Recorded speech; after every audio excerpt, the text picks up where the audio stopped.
Baik, terima kasih Pak Ketua. Selamat sore teman-teman. Salam sehat buat kita semua. Sebagaimana yang disampaikan Pak Ketua, teman-teman sekali lagi terima kasih untuk kehadirannya. Saya juga sama, tidak terasa sudah jelang debat kelima kok rasanya cepat gitu. Baik teman-teman, kami mau memberikan update terkait dengan persiapan pelaksanaan debat kelima dari keseluruhan rangkaian debat pasangan calon presiden wakil presiden pada pemilu 2024. Debat kelima nanti akan yang akan melaksanakan debat itu calon presiden akan dilaksanakan pada hari Minggu tanggal 4 Februari tahun 2024 bertempat di Jakarta Convention Center.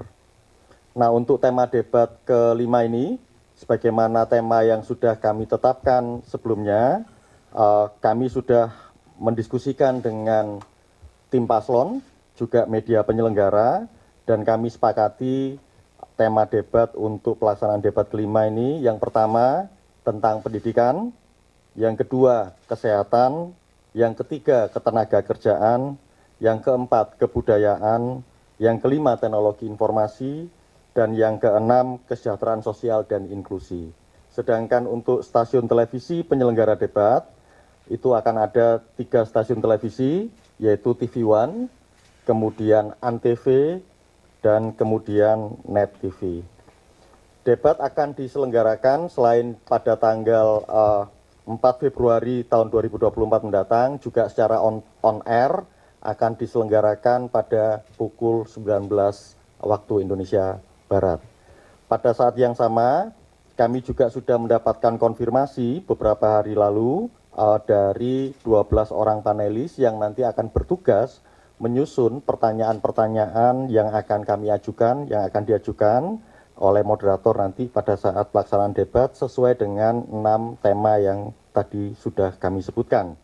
Pertanyaan akan disusun dalam klaster-klaster 6 tema, dan kemudian jumlahnya ada 18 bagaimana yang dilaksanakan sejak pelaksanaan debat pertama, kedua, ketiga, keempat, dan kelima mendatang.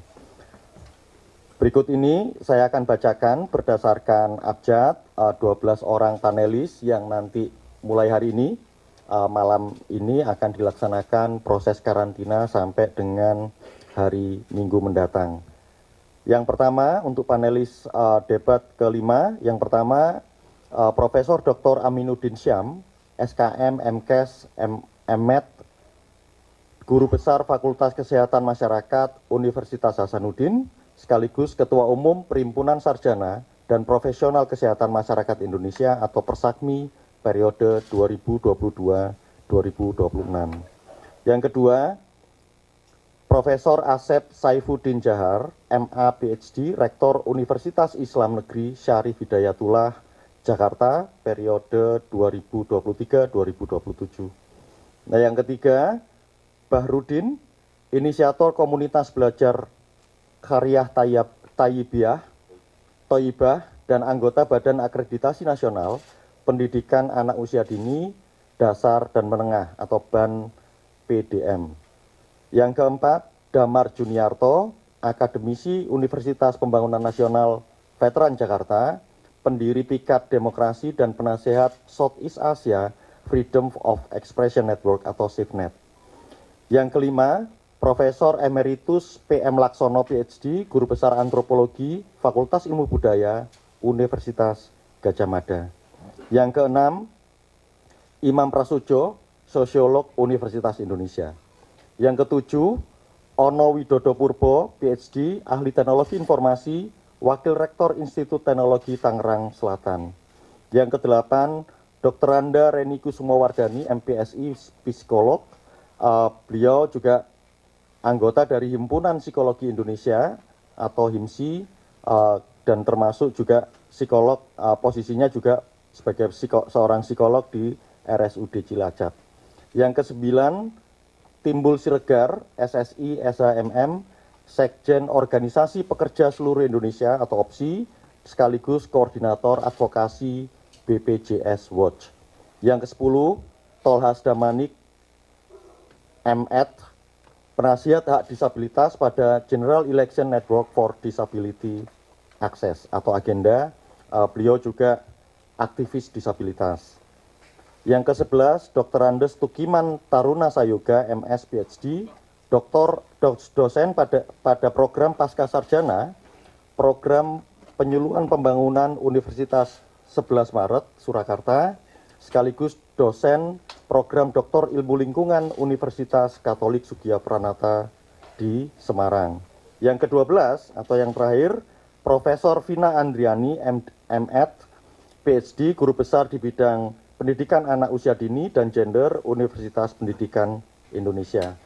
Selain 12 orang panelis yang sudah kami sebutkan, kami juga sudah menetapkan 2 orang moderator untuk pelaksanaan debat kelima mendatang, yaitu Andromeda Mercury dan Dwi Anggia, keduanya jurnalis TV One.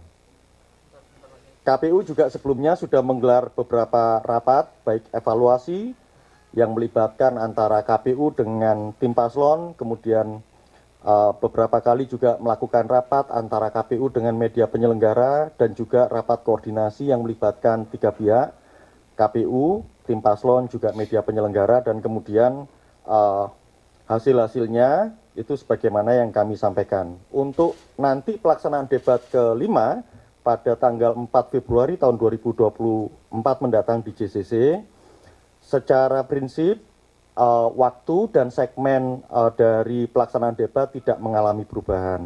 Tetapi pada saat rapat evaluasi yang terakhir, rapat koordinasi, ada usulan dari tim paslon untuk khusus di debat kelima ini, pada segmen terakhir, yaitu segmen penutup, itu akan ditambahkan alokasi waktu untuk masing-masing paslon, yang biasanya di segmen ke-6 itu 2 menit menjadi 4 menit.